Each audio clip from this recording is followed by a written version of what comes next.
갈라디아서 6장 1절부터 10절 제가 봉독하겠습니다. 형제들아, 사람이 만일 무슨 범죄한 일이 드러나거든 신령한 너희는 온유한 심령으로 그러한 자를 바로잡고 너 자신을 살펴보아 너도 시험을 받을까 두려워하라. 너희가 짐을 서로 지라. 그리하여 그리스도의 법을 성취하라. 만일 누가 아무것도 되지 못하고 된 줄로 생각하면 스스로 속임이라. 각각 자기의 일을 살피라.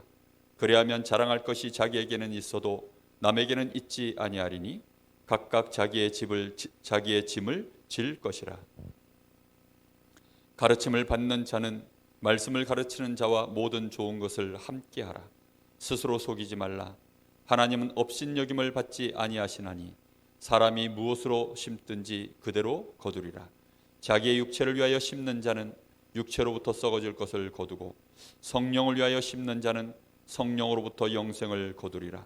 우리가 선을 행하되 낙심하지 말지니 포기하지 아니하면 때가 이름에 거두리라. 그러므로 우리는 기회 있는 대로 모든 이에게 착한 일을 하되 너희 더욱 믿음의 가정들에게 할지니라. 아멘.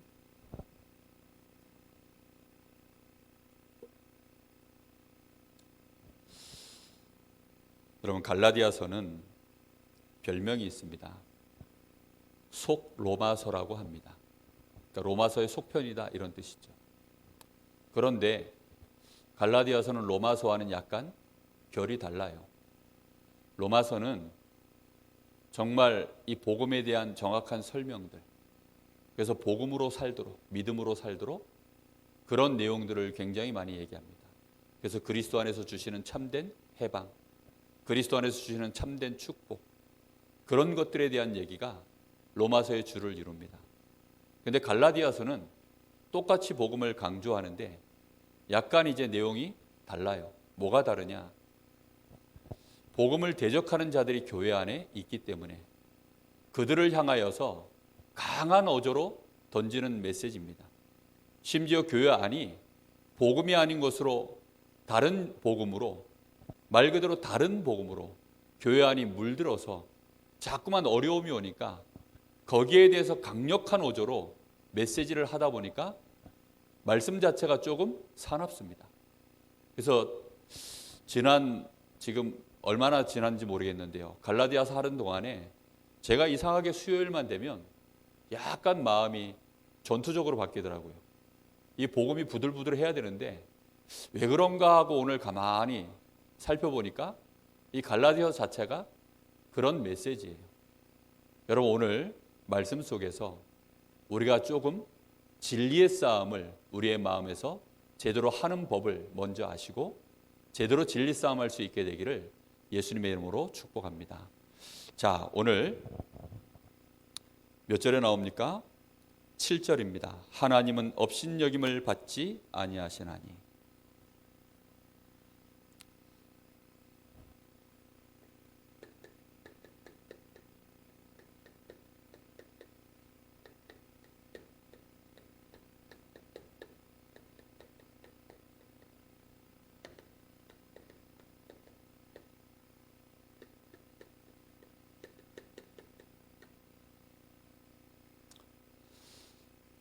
하나님이 업신여김을 받지 않는다.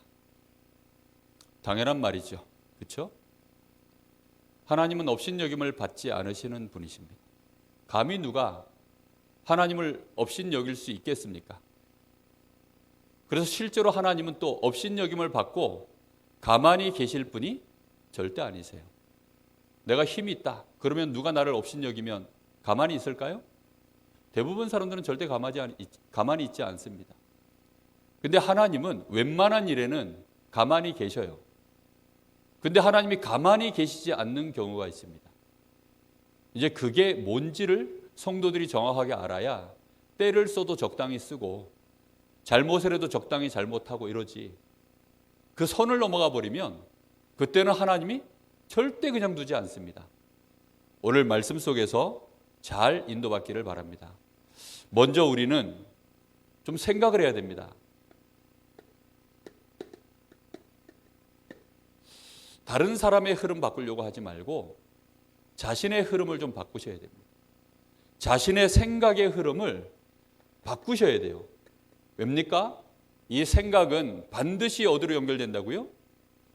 영혼으로 연결되게 되어 있기 때문에 제발 생각의 흐름을 바꾸셔야 됩니다.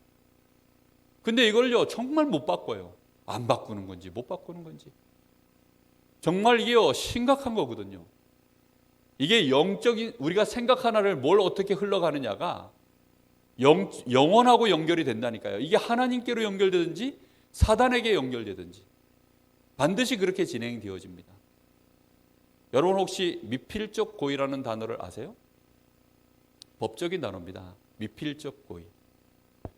내가 이렇게 하면 이런 행동으로 말미암아서 이런 사고나 문제가 일어날 수 있겠는데 나의 이익을 위해서 그냥 모른 척하고 이걸 그냥 대충 눈 감아버리고 에이 괜찮겠지 하고 일을 터뜨려 버리는 거예요.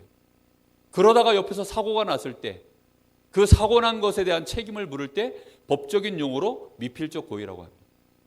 예를 들어서 제가 여기다 저쪽에 새가 있어서 새총을 쐈어요. 근데 그 옆에 사람이 서 있었어. 그럼 내가 저쪽에다 새총을 쏘면 저 사람 맞을 수 있어요 없어요? 있지요. 근데 나는 새를 쐈다는 거예요 죽어도. 그런데 사람이 맞았어. 그 사람이 죽었어. 그럴 때 이 판사가 뭐라고 판결하냐면 미필적 고의라고 합니다. 그걸. 여러분 메시지를 계속 듣고도 미필적 고의를 계속 하시면 하나님이 판결을 어떻게 내리시냐. 네가 나를 업신여기는구나. 이렇게 하나님 보십니다. 무슨 말인지 이해됩니까? 제가 왜 법적인 용어 잘 쓰지도 않는 걸 갖다가 들이댈까요? 제가 법적인 용어 많이 아는 게 없어요. 근데 오늘 기도하는데 문득 그 단어가 딱 생각이 나더라고요. 보세요.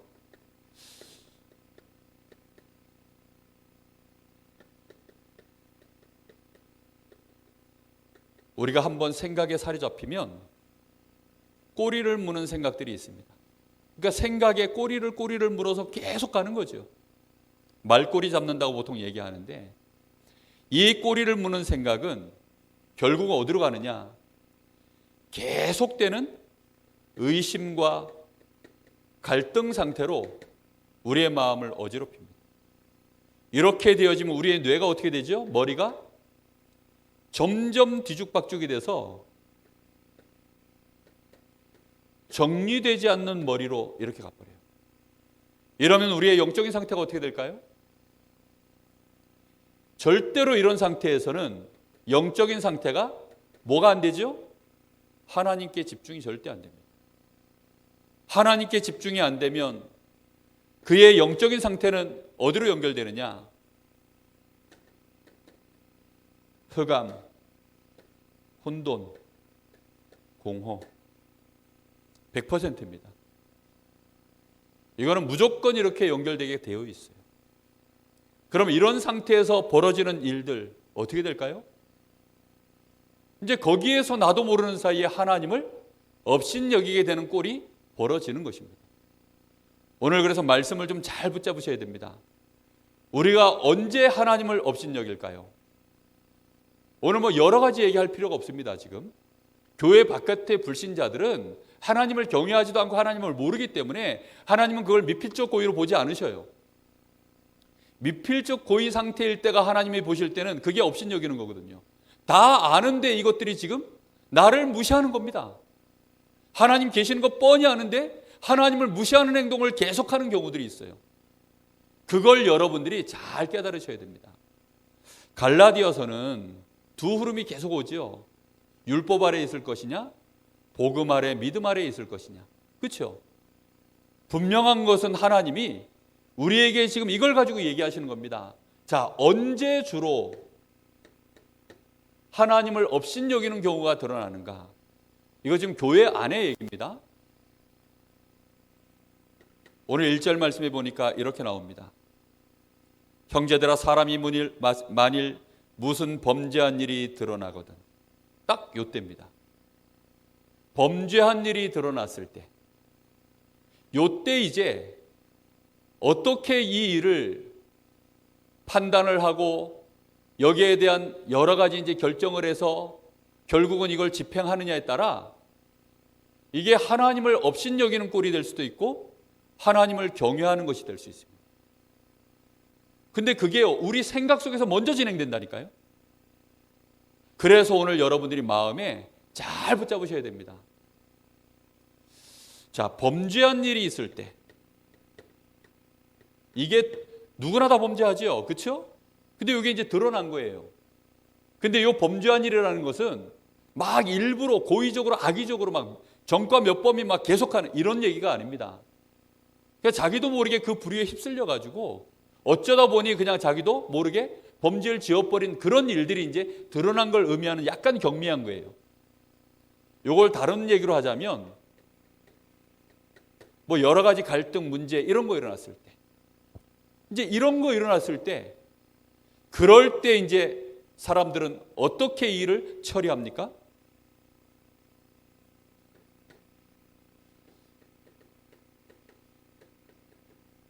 갈라디아서 나온 그대로의 단어입니다. 이런 사람들은 어떻게 합니까? 복음도 가졌고 율법도 가졌고, 복음과 율법 두 가지 기준을 가지고서 하나님 앞에 서 있는 자들, 사람들 앞에 서 있는 자들, 하나님 앞에 복음과 율법을 가지고 서 있으니 사람 앞에도 그렇게 서겠죠. 그런데 이런 문제가 드러나면 그 사람들은 무엇으로 판결하죠? 율법 아래서 사람을 가둬놓고 판결을 합니다.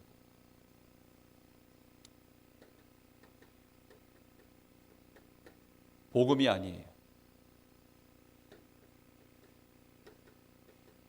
율법 기준을 가지고 사람을 판단합니다. 그리고는 어떻게 하죠? 정죄합니다. 사실은 이 얘기를 정말 다양한 케이스로 말을 많이 해야 돼요. 여러분, 문제가 드러나고 심지어는 범죄라고까지 표현했어요. 문제가 좀 세게 드러난 거죠. 그죠? 약간 다른 사람에게 피해도 가고 교회에도 피해가 올 만한 그런 문제가 드러났을 때, 이제 그런 문제를 보고 이제 범죄라고 하거든요. 그럼 그거보다 경미한 것들은 이제 문제거리로 보통 얘기를 합니다. 뭐 이런 일들이 있을 때, 뭐 제가 일일이 다 얘기 안 해도 되겠죠. 뒤에 할 얘기가 많기 때문에. 그럼 이런 문제들이 드러났을 때, 예를 들어 뭐 여러 가지 교회 안에서 인간관계 속에서 갈등이라든가 뭐 돈 문제라든가 뭐 이런 많은 일들이 있지 않습니까? 근데 그런 일들이 일어났을 때 우리가 어떻게 이 일을 솔직히 쳐다보느냐, 생각의 꼬리를 어떻게 물고 진행되느냐, 여기에 따라서 많은 것들이 달라지는 것입니다. 결국은 이런 사람들은 다른 복음 가지고 결국은 정죄해버립니다. 정죄하는 그 순간 그게 뭘 하는 거라고요? 하나님을 업신여기는 것입니다. 아니 그럼 정죄하지 말란 말입니까? 정죄하지 않으셔야 돼요. 근데 우리는 다 어떻게 하죠? 정죄해요. 뭘로 정죄하죠? 정죄의 도구가 뭐죠? 세상 기준입니다. 그리고 사실은 율법입니다. 근데 하나님은 이것으로 우리에게 정죄하라고 준 적이 없어요. 하나님은 그걸로 보시는 것이 아닙니다. 근데 우리는 그걸로 도구 삼아서 뭐 하죠? 오늘 여기 말씀해 보면 스스로 속입니다. 몇 절에 나옵니까? 6장 3절에. 만일 누가 아무것도 되지 못하고 된 줄로 생각하면 스스로 속임이라. 복음으로 사랑하지 않는 모든 것은요, 결국은 뭐냐? 속이는 겁니다. 여러분, 교회 안에서 이런 문제가 드러난 사람들 어떻게 될까요? 예수님이 이렇게 얘기하셨습니다. 누가복음 5장 23절인가요? 건강한 자에게는 의원이 쓸데가 없고 병든 자에게라야 의원이 쓸데 있는 것처럼 나는 누구를 부르러 왔다고요? 죄인을 부르러 왔느라 그랬습니다. 그게 교회의 머리 대신 주님이 다스리시는 교회예요. 근데 교회 안에서 사람들은 어떻게 하죠? 병든 자를 갖다가 병원에서 그냥 내치는 것과 똑같은 짓을 하는 거예요. 이렇게 되어지면 사실상 그래놓고 자기는 어떻게 하죠? 깨끗한 척 하는 거예요. 그리고는 어떻게 하느냐? 4절에 각각 자기의 일을 살펴라. 그리하면 자랑할 것이 자기에게는 있어도 남에게는 있지 아니하리니.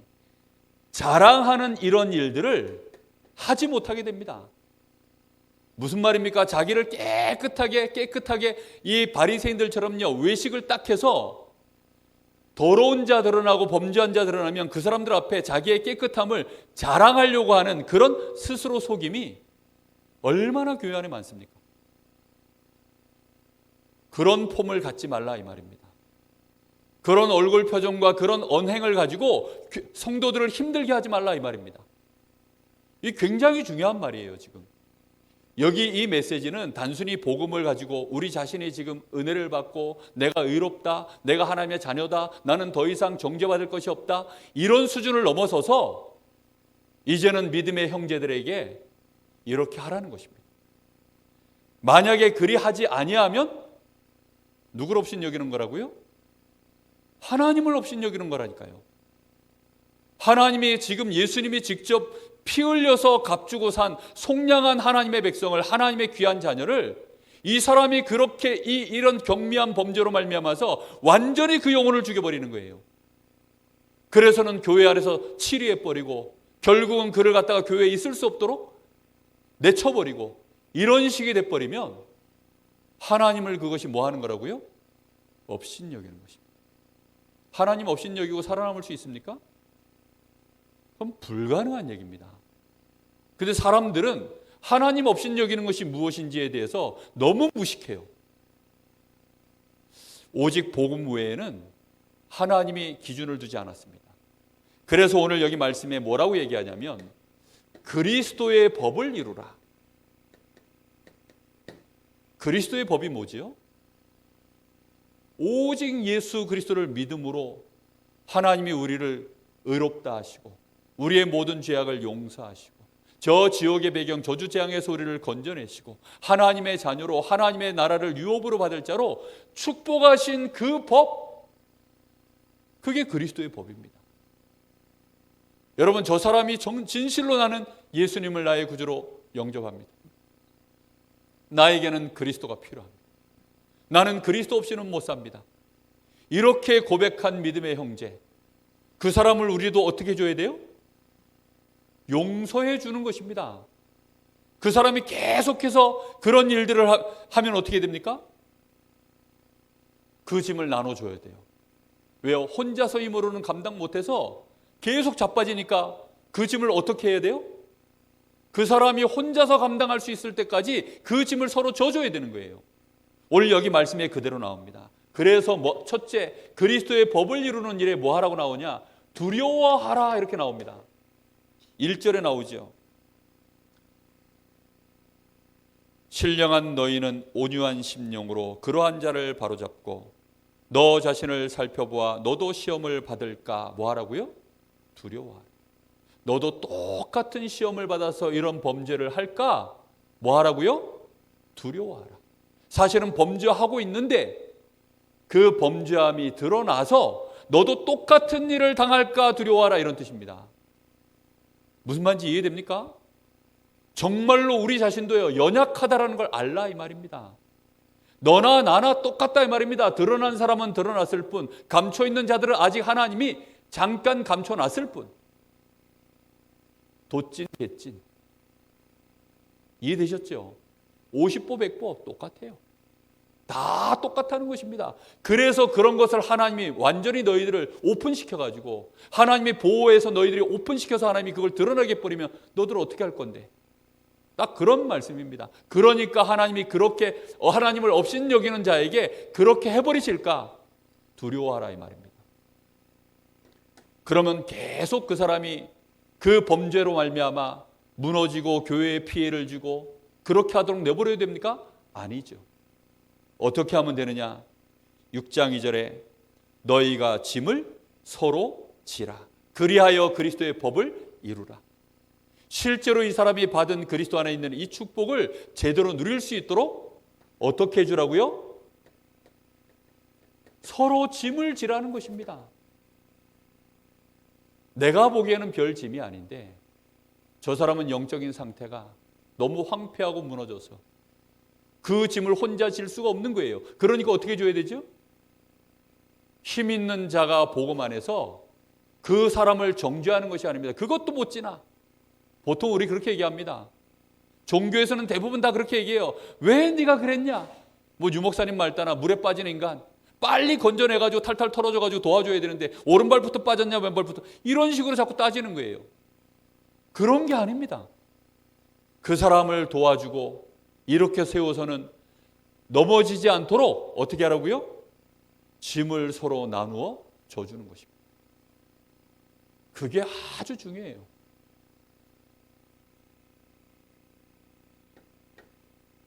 6절에 보면 가르침을 받는 자들은 말씀을 가르치는 자와 모든 좋은 것을 함께하라. 모든 좋은 것을 말씀을 가르치는 자와 함께하라. 왜 이렇게 얘기하죠? 다시 말하면 이 복음을 전하는 자가 마음껏 이 복음의 일을 감당할 수 있도록 이 일로 인해서 복음의 말씀으로 가르침을 받는 자들은 이 복음을 전하는 전도자와 모든 좋은 것을 함께 나누라는 것입니다. 여기에는 가장 큰 의미로 들어있는 것이요, 물질적인 부분을 의미합니다. 이거 하라는 거예요. 왜요? 그래야 교회 안에 전도자가 마음껏 복음 전하고 교회를 올바르게 세우고 그 일에 전념할 수 있는 이런 은혜가 일어나니까요. 하나님은 이런 축복을 정말로 함께하는 자에게 100배로 갚으시는 것입니다. 여기에는 11조 개념도 들어있고 많은 여기에는 헌금도 들어있습니다.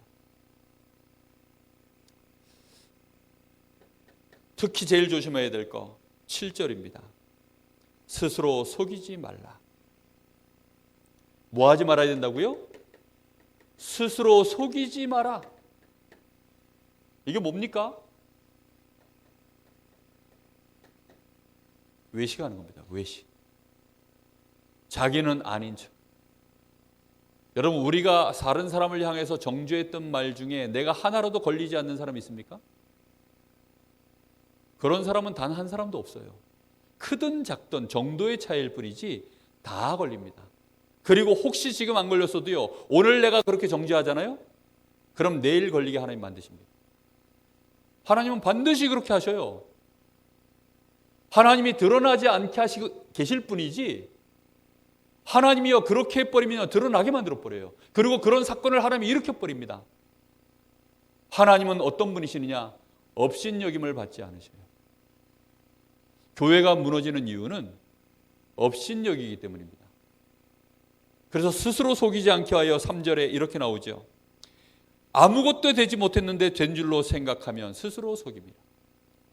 내가 뭔가 하나님 앞에서 된 게 있어요? 된 게 없어요. 근데 이 사람이 연약하다고 업신여김, 이 사람이 가진 거 없다고, 배경 없다고, 내가 이 사람 마음껏 짓밟고 뭐 해도 별탈 나에게 없을 만한 사람들한테 사람들이 함부로 합니다. 제가 해병대 갔더니 군대 사가 노래가 있어요. 군인들이 지은 노래입니다. 그냥 국방부에서 지어준 노래가 아니고 그 자기들끼리 이제 만들어 부르는 노래, 그걸 보고 사가라고 하는데 가사가 이래요. 돈도 백도 없는 것이 해병대 뭐하러 왔냐. 그 앞에 약간 안 좋은 욕이 하나 들어가요. 근데 그건 빼고 하여튼간 돈도 백도 없는 것이 해병대에 뭐하러 왔냐. 해병대 와가지고 개고생하려고 왔냐 이거지요. 돈과 백이 있어야 해병대에서는 고생을 좀 덜 하는데 네가 뭐 하려고 여기까지 왔냐. 그렇죠.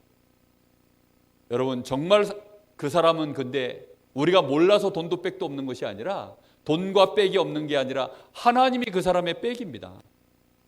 이 사람 하나님 자녀예요. 하나님이 함께하는 자입니다.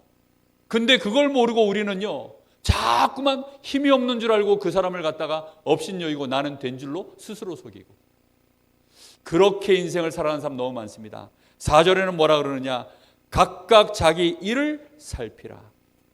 그래야만 자랑할 것이 자기 자신에게 있어도 남에게는 없을 것이다. 각각 자기 일을 잘 살펴보라는 것입니다. 네가 진짜 진실하게 너를 살펴봐. 그러면 사실은 다른 사람 앞에 자랑할 것이 없습니다. 사람들은 모르고 자꾸만 그렇게 가는 거죠. 사람에게 업신여김을 받지 않는 하나님이 어떻게 하시느냐? 그대로 거두게 만드십니다. 반드시 오는 결과가 있어요. 반드시 결과가 옵니다. 반드시. 왜 이토록 바울 사도가 성령의 감동을 받아서 교회 안에 율법이 조금이라도 힘을 못 쓰게 하려고 그렇게 한 줄 압니까? 특히 이런 문제 사건 터졌을 때가 사실은 교회 안에가 가장 시끄러울 때 아닙니까? 그렇죠? 사람들이 나를 주목해 볼 때가 언제지요? 평상시엔 주목해서 안 봐요. 그런데 이 사람이 예를 들어 큰 사고를 당했거나 큰 어려움을 당했거나 아니면 이 사람이 큰 문제를 일으키면 그때는 사람들이 막 다 이렇게 쳐다보는 거예요. 그 오죽하면 그 연예인들이 자기 이 인기 막 이렇게 자기 자신을 막 PR을 하려고 문제를 일으키는 사람들도 있어요. 그걸 이제 트러블 무슨 그 메이킹이라고 뭐라 그러죠? 그 선전하는 그 효과라고 하는데 문제를 일으켜서 이제 막 사람들 앞에 자기를 광고하는 거예요. 실제 평상시에는요 관심도 두지 않던 사람이 이제 문제가 일어나면 그 사람에게 뭔가 집중되고 교회가 막 시끄러워집니다. 그럴 때 만약에 단 한 건이라도 이런 식으로 해서 판결을 해서 문제를 해결했다. 그럼 그 다음에 또 그런 일들이 벌어지면 사람들은 어떻게 할까요? 또 그렇게 하겠죠. 그 다음에 또 그런 문제가 일어나면 어떻게 되죠? 또 그렇게 하겠죠. 처음에는요 깔끔하게 처리된 것 같아요. 근데 시간이 지나면 지날수록 교회 안에는요 뭐가 사라지느냐? 복음 사라집니다. 무슨 얘기인지 이해됩니까? 복음이 사라져버려요. 그걸 하나님은 너무나 잘 하시는 거예요. 하나님은 그 일이 그렇게 흘러가도록 두는 것을 뭐로 보신다고요? 하나님을 업신여기는 모습으로. 여러분 갈라디아서 말씀의 흐름이 이렇게 진행되고 있어요. 그러니 말씀이 조금 약간 좀 무섭죠. 듣기가 어떤 면에서 약간 힘들 수도 있어요. 솔직히 전하는 저도요 약간 살짝 떨립니다. 왜 떨리느냐? 저라고 100% 복음이겠어요? 저라고 이런 거 없겠어요? 그러다 보니까요 두려운 마음이 실제 있습니다. 두려워하라 했는데요 진짜 두려워요. 그래서 혹시 내가 우리 성도들 혹시 내가 렘넌트에게 나도 모르는 부지 중에 그런 일들을 하지 않았을까? 근데 뒤에 나중에 들어보면요 그렇게 했더라고요. 들려오는 얘기 들어보면 렘넌트가 나 때문에 상처받았대. 하도 세게 말해가지고 상처받았대요. 그렇겠죠. 사랑으로 하지 않으면 그가 이 메시지를 못 받으면 어떻게 줘야죠? 받을 때까지 짐을 서로 져줘야 돼요. 이 사람이 말씀을 받고 힘 얻어서 일어설 때까지 짐을 져줘야 돼요. 그리고 좋은 것으로 함께하면서 같이 동행해야 됩니다. 나는 아닌 척하고 사역자들이요 스스로 속이는 경우가 너무 많아요. 이렇게 되어지면 안 됩니다. 우리가요 그렇게 해버리면 시간이 지나고 나면 결국은 그 흐름대로 가서 결과는 그대로 오는 것입니다.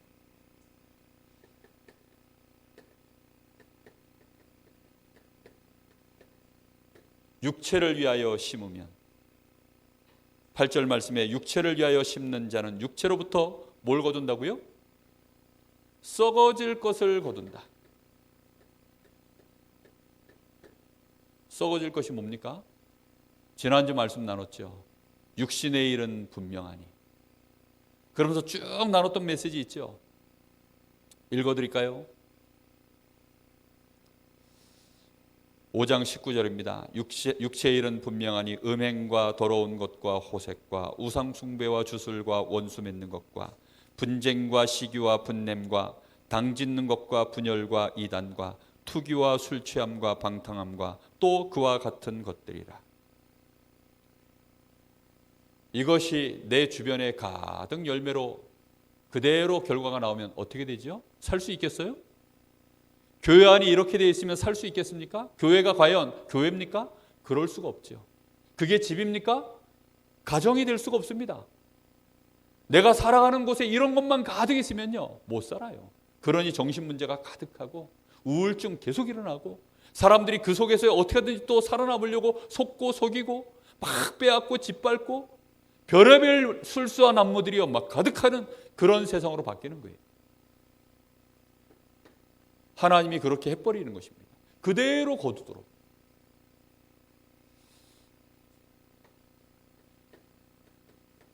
성령을 위하여 8절에 계속되어집니다. 성령을 위하여 심는 자는 성령으로 영생을 거두리라. 성령으로 뭘 거둔다고요? 영생을 거두리라. 많은 생명들이요, 하나님의 자녀로 일어나서 그 생명들이 자라나서 또 그리스도의 건강한 제자로 서서 또 많은 사람들을 살려내는 이런 생명의 역사가 교회 안에 실제로 하나님의 자녀들로 가득 채워져서 또 현장을 살리는 이런 생명운동이 계속 일어난다는 것입니다. 교회가 부흥되는 것은 프로그램이 아닙니다. 그래서 교회가 진짜 힘을 얻는 것은요, 프로그램이 아니라니까요. 프로그램은 주로 이런 데서 벌어지죠. 다른 복음으로. 정말로 하나님 앞에 오직 복음 되어졌을 때 그게 성령을 위하여 심는 것입니다. 성령은 무슨 영이죠? 그리스도의 영, 그리스도를 증거하는 영. 하나님의 이 전도자를 보호하고 은혜 주고 인도하는 영. 그게 성령입니다. 그래서 성령을 위하여 성령으로 심으면 성령께서 영생을 얻는 열매를 이루신다. 언제 합니까?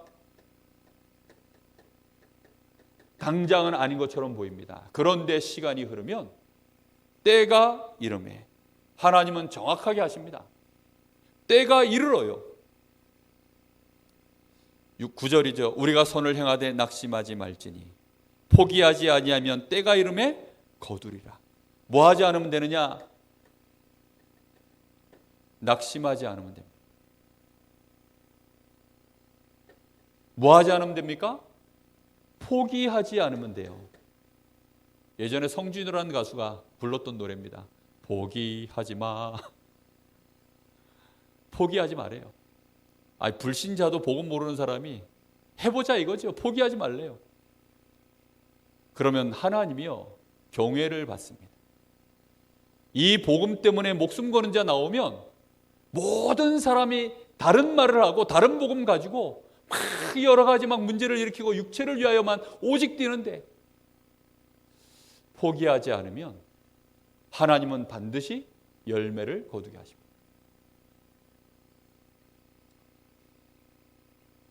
그래서 어떻게 해야 되느냐? 10절 말씀에 나옵니다. 그러므로 우리는 기회 있는 대로 모든 이에게 착한 일을 하되 더욱 믿음의 가정들에게 할지니라. 기회가 있는 대로, 기회가 있을 때마다 어떻게 하라고요?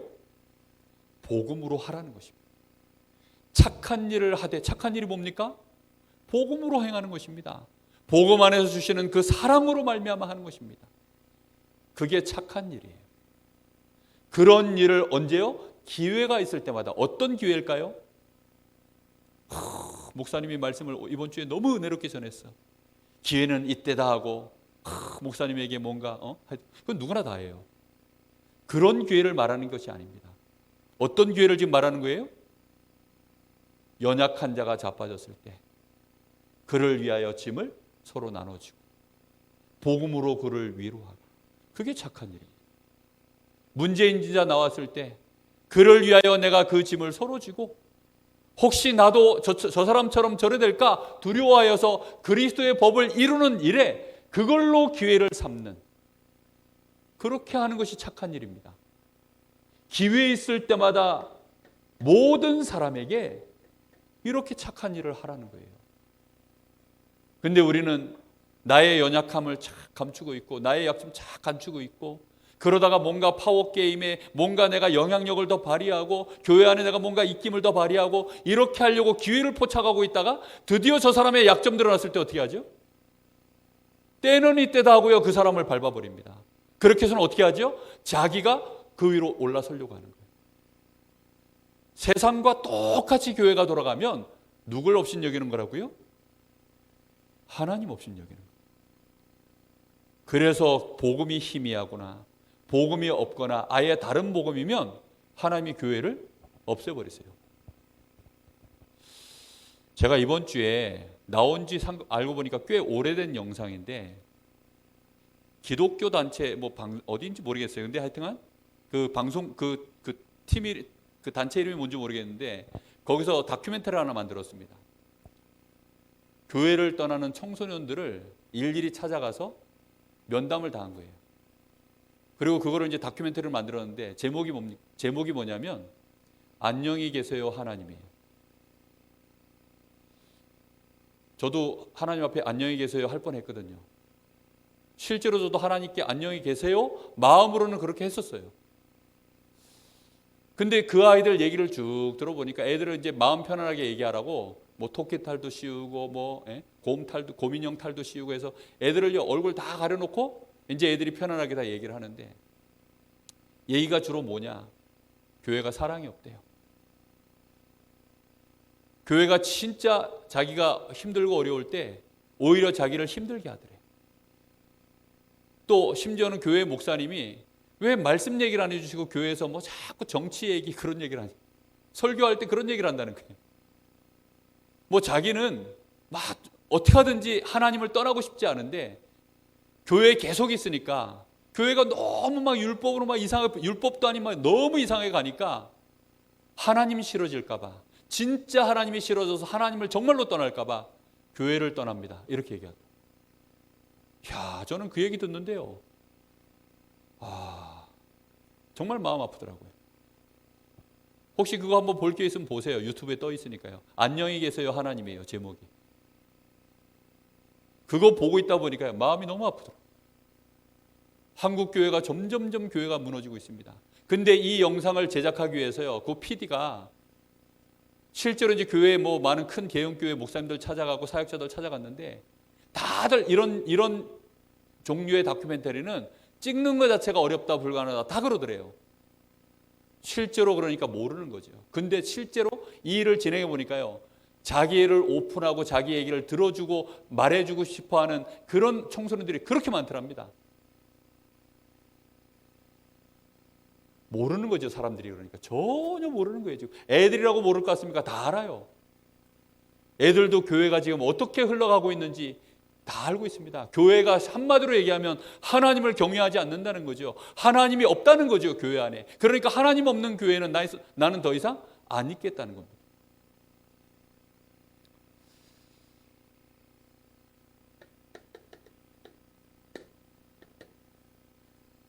다시 얘기합니다. 결론을 지난주에 썼던 메시지 가지고 하겠습니다.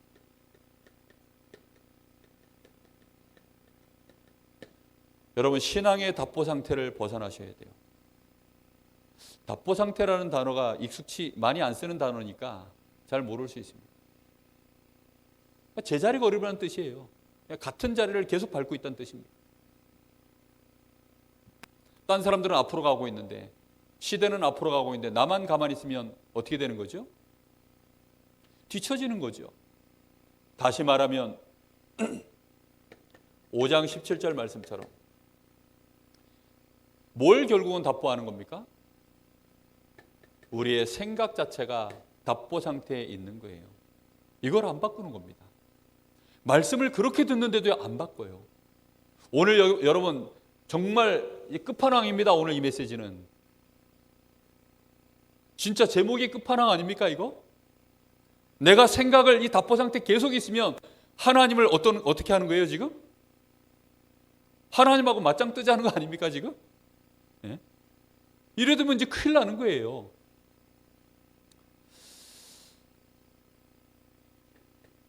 결국은 이게 뭘 대적하는 거냐? 5장 17절 말씀에 정확하게 나와 있습니다.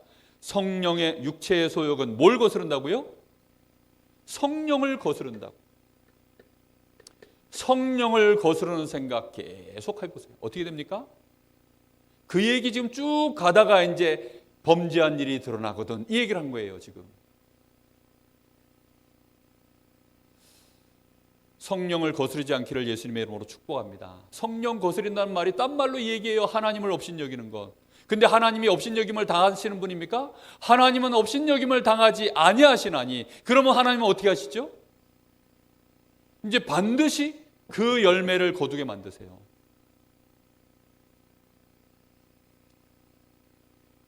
결국은 육체의 일을 계속 쫓으면 그 육체의 일도 결과가 나온다고 했습니다.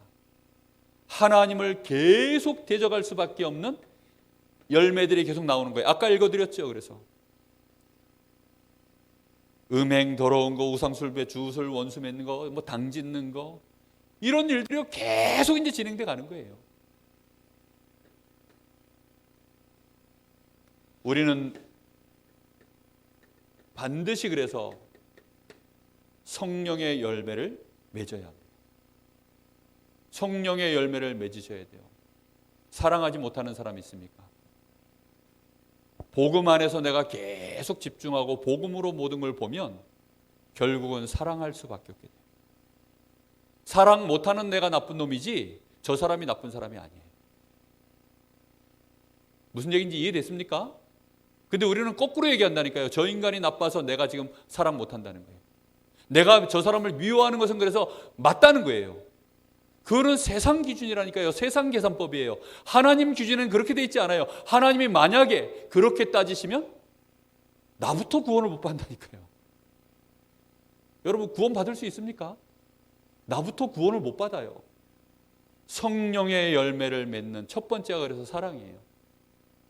하나님이 세상을 이처럼 사랑하사 네 원수를 사랑해라. 하나님이 온전하신 것 같이 너희도 온전해져라. 정말로 성령의 열매를 맺어지면 드디어 거기에서 사랑과 희락과 화평. 내가 저 사람을 진짜 사랑할 수 있으면요, 그 사람 때문에 하나님과 나 사이에 뭐가 벌어져요? 희락이 일어납니다. 그리고 화평해져요. 그리고 오래 참음이 일어납니다. 오래 참음이 무슨 뜻이라고요? 마음이 긴 게 오래 참음이라고 그랬죠. 긴 마음. 길다라는 단어와 마음이라는 단어가 합쳐진 게 오래 참음이라고 했어요. 그런 성령의 열매들이 맺어져 가는데 이것은 뭐 할 법이 없다고요? 금지할 법이 없느니라. 아무도 못 막는다는 얘기입니다. 이건 누구도 못 막아요? 하나님도 안 막아요. 그 누구도 막을 수가 없는 이런 역사가 일어나는 것입니다. 우리 다락방 초창기가 폭발적으로 응답의 역사가 일어났습니다. 그때처럼 오직 복음하던 때가 없어요. 그때는 얼마만큼 오직 복음이었냐. 사명자는 하루에 커피 10잔 마시고도 끄떡 없어야 사명자다. 오직 복음 때문에 그러던 시절이었습니다. 근데 뭔가 요즘 주춤해요. 왜 주춤하느냐? 사실상 성령의 열매가 지금쯤 풍성하게 맺어져서 금지할 법이 없도록 계속 구석구석에서 일어나야 되는데 뭔가 모르게 약간 희미해졌습니다. 그래서 우리는 빨리 이 답보 상태에 벗어나야 돼요. 기도수첩 왜 합니까? 답보 상태에 벗어나려고요. 우리가 말씀 묵상 왜 합니까? 답보 상태를 벗어나려고요. 우리의 생각이 답보 상태에 머물러 있으면 안 됩니다. 우리의 마음이 여전히 의심과 갈등과 분노와 상처 속에 머물러 있으면 안 돼요. 이제는 진심으로 사랑하고 복음의 말씀으로 내가 그를 사랑할 수밖에 없는 이유, 하나님이 어떠한 분이신지를 정확하게 알고 하나님께 더욱더 집중하고 복음에 집중하고 성령의 역사로 말미암아 성령으로 심는 이런 응답들을 실제로 내가 성령으로 심어야 성령의 열매가 나오죠. 그렇죠? 성령으로 심지 아니하면 결국은 성령의 열매는 안 일어납니다. 그럼 뭘 심는 거죠? 기회가 있을 때마다 육체를 위하여 심어버리면 결국은 썩어질 것 계속 나와서 그것이 우리 후대들에게 먹잇감이 돼버립니다. 후대들이 그걸 먹어요. 후대들이 어떻게 되죠? 율법을 먹고 나온 그 열매를 율법으로 심어서 나온 그 열매 먹으면요 날카로워집니다. 비판적이 됩니다. 말은 잘해요. 그래서 아주 비판적이에요. 그 말이 딱딱 맞아. 우리 랩런트들 포럼 듣고 있으면요 개인적으로 실제 고민하는 친구들 만나 대화해보면요 복음 없어요. 그 속에 이게 심어져 가지고 그걸 먹고 애들이 자랐어요. 그래서 아이들이 교회 안에 문제 보면서 힘들어하고 어려워요. 결국은 안녕히 계세요 하나님 되는 겁니다. 그런 랩런트들이 정말 많아요. 복음만 똑바르게 우리가요 정리가 돼 있어도 사실은 치유는 시작됩니다. 은혜 받으시기를 예수님의 이름으로 축복합니다. 정말로 우리를 통하여서 하나님의 영광을 받으시기를 예수님의 이름으로 축복합니다. 우리 잠시 주신 말씀을 잠깐 붙잡고 같이 기도하겠습니다. 하나님, 더 이상 내 인생에 하나님을 업신여기는 범죄자 되지 않게 하여 주옵소서. 말도 안 되는 짓거리 하지 말게 하여 주옵소서. 하나님, 회개합니다. 혹시 내가 부지 중에 알지 못하여서 하나님을 업신여긴 세월이 있었다면 하나님 용서하시고, 하나님 혹시 내가 연약하여서 혹시 넘어질지라도 하나님 내 중심이 그렇지 않음을 하나님 받아 주옵소서. 오늘 이 순간 내 중심을 하나님 앞에 이제 영적인 답보 상태에서 벗어나서 성령으로 심기를 원합니다. 성령으로 열매 맺기를 원합니다. 사랑할 수 없는 내 영혼이 사랑으로, 희락과 화평으로, 정말로 오래 참음과 하나님 성령의 열매로 가득 채워지기를 간절히 기도합니다. 하나님, 나에게 많은 사람을 살릴 수 있는 자비와 양선 일어나게 하옵소서. 말씀이면 복음에 완전히 충성하는 온유와 전철 속으로 들어갈 수 있도록 역사하여 주옵소서. 우리 간절한 마음으로 잠시 같이 기도하겠습니다. 하나님, 감사합니다. 오늘 밤에도 하나님, 저희들이 말씀을 받습니다. 하나님의 이 말씀이 전도자 바울을 통하여서 우리에게 정말로 피 끓는 전도자의 이 심령으로 오늘 이 말씀을 전달합니다. 하나님, 우리의 생애에 특히 교회가 너무나 많은 성도들이, 많은 교회 안의 지도자들이 오직 복음이 아닌, 오직 복음 안에 주신 믿음이 아닌 그리스도의 법을 이루는 것이 아닌 육체의 것을 위하여 육체의 것을 심는 율법 아래서 그렇게 많은 사람들이 외식하며 교회가 지금 나도 모르는 사이에 허물어져 있고, 청소년들, 우리 렘넌트들, 후대들은 어쩔 수 없이 그 안에서 하나님을 보지 못하여 성령의 열매를 보지 못하여 먹을 것이 없어 결국은 세상을 향하여 떠나갑니다. 더러운 것, 썩을 것, 그거 주워 먹다가 병들어서 우리 후대들이 무너지고 있고 교회 안에 많은 성도들이 무너지고 있습니다. 주여, 간절히 간구하오니 오늘 저희들의 믿음을 하나님 회복시켜 주시옵소서. 우리의 영적인 상태를 회복할 수 있도록 주님 역사하시길 간절히 기도합니다.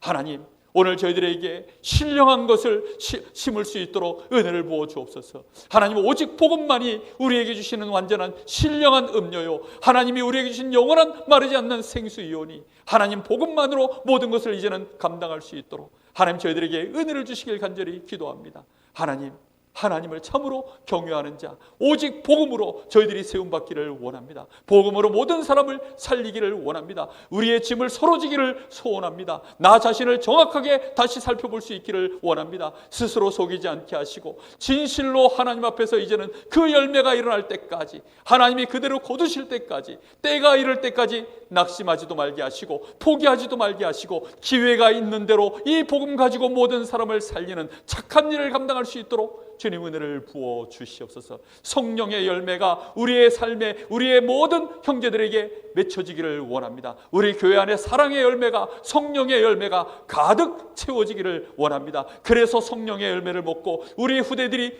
서밋으로 일어나며 병든 자들이 치유받으며 교회가 힘을 얻고 이 지역 살리는 교회로, 세계 복음화 감당할 수 있는 교회로 일어서게 하옵소서. 주님 감사합니다. 하나님 은혜를 감사합니다. 오늘도 주의 말씀으로 하나님 저희들이 섭니다. 하나님을 경외하기를 소원합니다.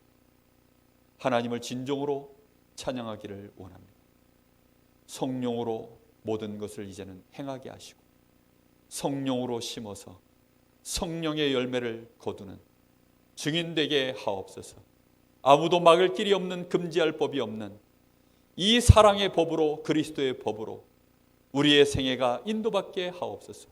기회가 있을 때마다 착한 일을 감당할 수 있도록 하나님 저희들을 축복하여 주시옵소서. 우리를 치유하여 주시옵소서. 하나님께 영광이 되게 하옵소서. 살아계신 예수님의 이름으로 기도하옵나이다. 아멘.